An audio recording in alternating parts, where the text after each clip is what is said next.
الحمد لله رب العالمين، نستعينه ونستغفره ونعوذ بالله من شرور أنفسنا ومن سيئات أعمالنا. من يهد الله فلا مضل له ومن يضلل فلا هادي له. أشهد أن لا إله إلا الله وأشهد أن محمدا عبده ورسوله لا نبي بعده. اللهم صل على سيدنا محمد وعلى آل سيدنا محمد. قال الله تعالى في كتابه الكريم: أعوذ بالله من الشيطان الرجيم. يا أيها الذين آمنوا اتقوا الله حق تقاته ولا تموتن إلا وأنتم مسلمون.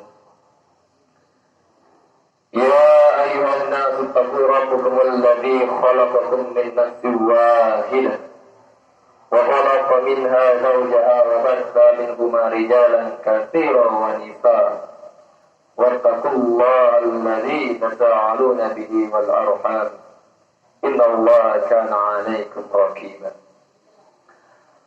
فقال Rasulullah sallallahu alaihi wasallam, "Inni taraktu fiikum syai'ain lan tadillu ba'dahuma kitabullah wa sunnati wa la yatafarraqu hatta yarida 'alayya al-hawd."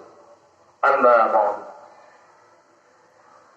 Hadirin jemaah Jumat yang dimuliakan oleh Allah Subhanahu wa taala.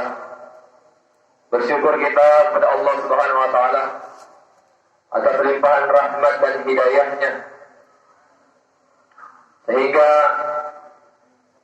kita dapat berkumpul, kita dapat hadir, diberikan kesempatan untuk melaksanakan kewajiban kita, yaitu salat Jumat berjamaah insyaallah.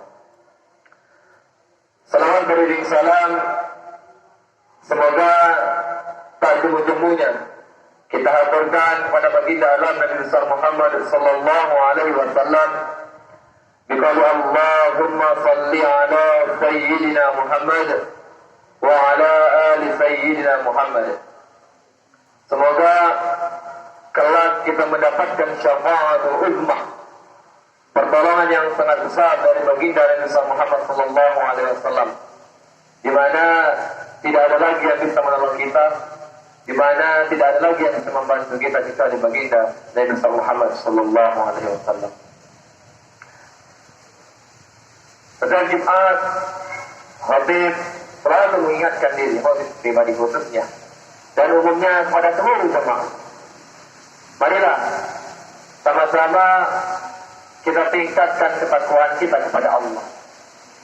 Takwa dalam arti yang sebenar-benarnya, menjalankan dengan sepenuh hati, menjalankan segala apa yang diperintahkan, dan juga mengikhlaskan dengan sepenuh hati untuk meninggalkan hal-hal yang dilarang oleh Allah Subhanahu wa taala. Sebab dengan bekal takwa inilah, karena takwa inilah sebaik-baik bekal yang akan kita bawa di akhirat kelak. Bagaimana firman Allah di dalam Al-Quran surah Al-Baqarah ayat 197, "Wa tazawwadu fa inna khairaz zadi taqwa." Berbekallah karena sebaik-baik bekal adalah takwa. Hadirin jemaah Jumat yang dimuliakan oleh Allah Subhanahu wa taala, dalam kesempatan yang penuh keberkahan ini kita akan membahas tentang memperkuat iman. Perkara iman merupakan permasalahan terpenting bagi seorang muslim.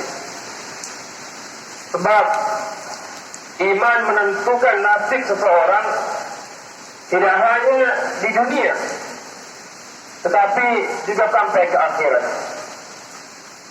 Bahkan kebaikan dunia dan akhirat bersandar kepada iman yang dimiliki oleh seseorang tersebut.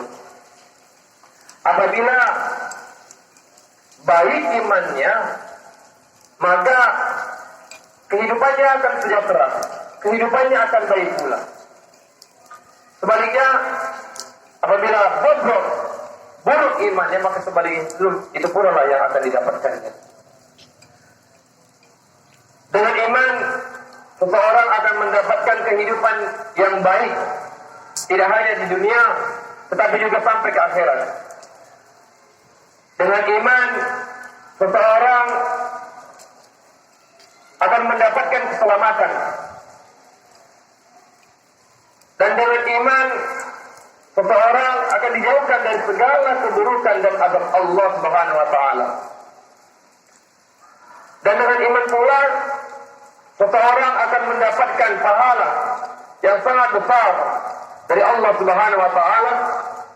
Dan dengan iman pula bisa jadi penyebab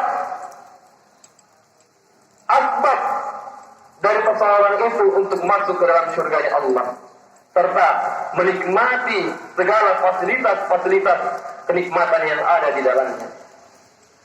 Serta dengan adanya iman, maka seseorang terselamat dari neraka dan dari segala bentuk azab dan penderitaan yang yang ada di dalamnya. Lebih dari itu semuanya, dengan kesempurnaan iman yang dimiliki seseorang, maka akan mendapatkan keridhaan oleh Allah Azza wa Jalla yang Maha Kuasa, sehingga dia tidak akan murka kepadanya dan mendapatkan kelezatan serta melihat wajah Allah Azza wa Jalla di akhirat kelak. Dan inilah nikmat yang paling besar yang Allah berikan, yang Allah anugerahkan kepada hamba-hambanya yang beriman. Dengan demikian, permasalahan iman ini seharusnya mendapatkan perhatian yang lebih serius.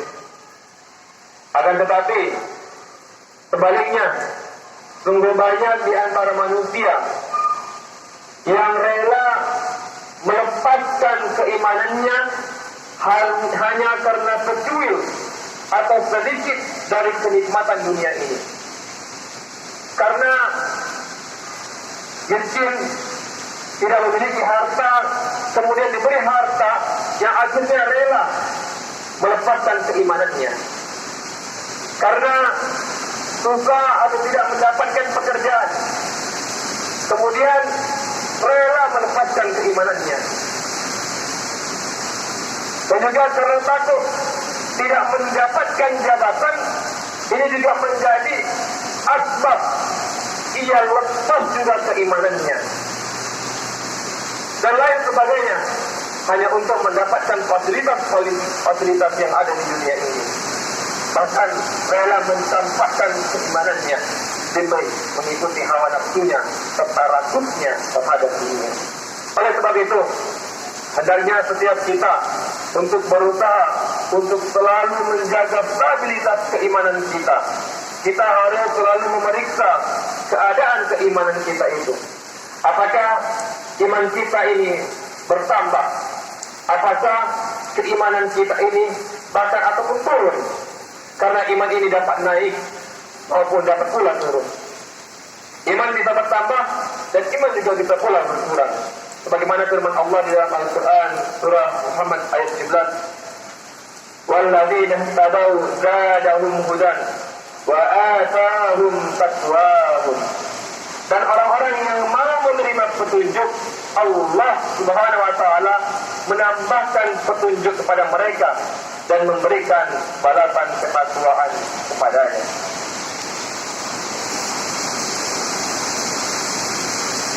Jemaah dan jemaah yang dimuliakan oleh Allah Subhanahu wa taala, di dalam ayat ini disebutkan bahwa Allah Subhanahu wa taala memberikan penjelasan bahwa iman itu dapat bertambah. Secara kaidah, kalau sesuatu yang dapat bertambah, maka sesuatu itu dapat pula berkurang. Begitulah keadaan iman, dia akan dapat bertambah dan ia dapat pula berkurang. Oleh sebab itu, hendaknya kita semuanya selaku seorang muslim selalu berusaha untuk menjaga keimanan kita dan memperkuat keimanan kita. Karena iman itu seperti kita menanam tanaman. Bila kita memeliharanya, bila kita merawatnya, bila kita menyiraminya, serta menghilangkan segala sesuatu gangguan yang ada pada tanaman itu, yang merusak tanaman itu, baik berupa gulma ataupun hama, yang akan mengakibatkan rusaknya tanaman tersebut, yang akan mengganggu dan merusak keimanan kita ibaratnya. Supaya iman kita tetap terjaga, maka kita harus memperkuat keimanan kita kepada Allah Subhanahu wa taala.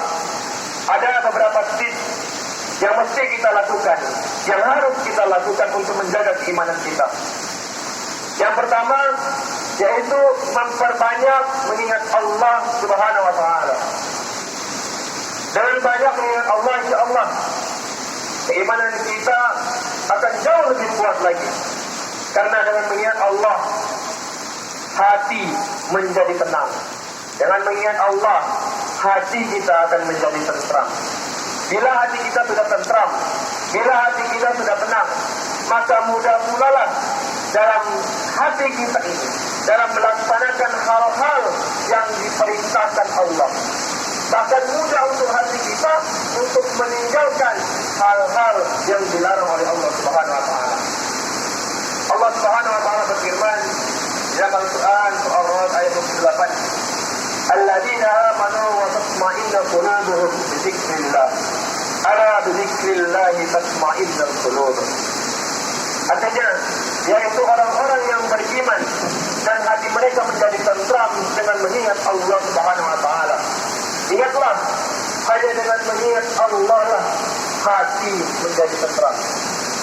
Hadirin jemaah-jemaah yang dimuliakan oleh Allah Subhanahu wa taala. Insyaallah dengan kita selalu mengingat Allah, selalu mendekatkan diri kepada Allah Subhanahu wa taala, inilah akan menyebabkan hati kita menjadi aman, hati kita menjadi tentram, sehingga segala sesuatu yang akan kita laksanakan lebih mudah rasanya, dan segala sesuatu untuk meninggalkan hal-hal yang dilarang Allah juga akan selalu mudah untuk kita tinggalkan. Hadirin jemaah-jemaah yang dimuliakan oleh Allah Subhanahu wa taala. Kemudian yang kedua, untuk selalu menjaga keimanan kita untuk lebih kokoh dan lebih kuat lagi, yaitu dengan menjaga sholat kita. Sesungguhnya sholat mencegah diri kita dari perbuatan keji maupun munkar. Bagaimana firman Allah dalam Al-Quran, "Inna sholata tanha 'anil fahsya'i wal munkar wa dzikrullahil akbar wallahu ya'lamu ma tasna'un." Sesungguhnya sholat itu mencegah dari perbuatan-perbuatan keji dan munkar. Dan sesungguhnya mengingat Allah, yaitu dengan sholat, adalah lebih besar keutamanya daripada ibadah-ibadah lainnya. Dan Allah Maha mengetahui apa yang kamu kerjakan. Dari sisi sholat, keberadaan sholat dapat mencegah perbuatan keji dan munkar adalah bahwa seorang hamba yang menegakkannya, menunaikan rukun-rukunnya, mengerjakan syarat-syaratnya dan kehususannya, maka hatinya akan bersinar, jiwanya akan menjadi suci, imannya akan bertambah, dan kemauannya pada kebaikan makin kuat, serta kemauannya pada keburukan akan berkurang ataupun habis. Secara pasti, konsisten pada sholat dan memeliharanya akan mencegah perbuatan keji dan munkar.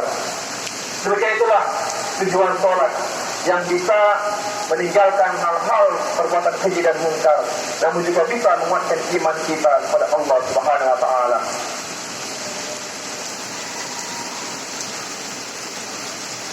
Jemaah hadirin dan dimuliakan oleh Allah Subhanahu wa taala, sebagai penutup khutbah ini kita sampaikan satu hal lagi yang akan menjadi memperkuat keimanan kita selain dengan mengingat Allah dan mengerjakan sholat, yaitu meneladani Rasulullah Sallallahu Alaihi Wasallam.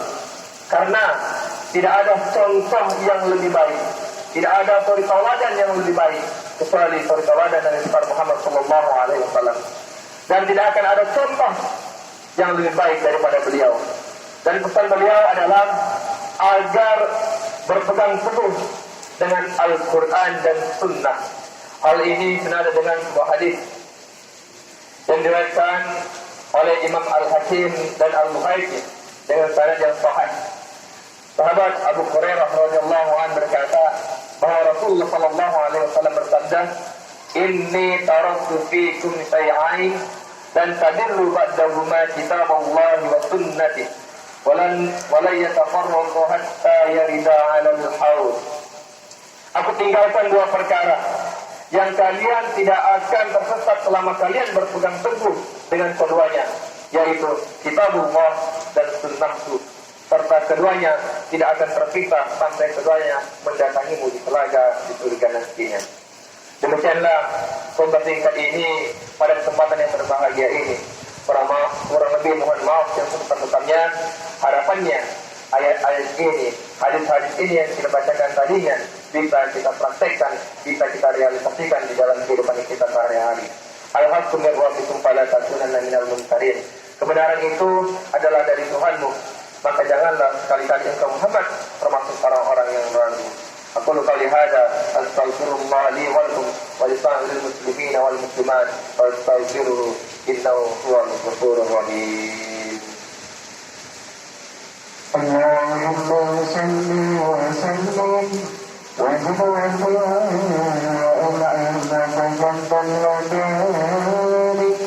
بجلالك وكمالك على عبادك واشرف عبادك صلى الله على محمد وسلم على الله تبارك وتعالى على كل صحابة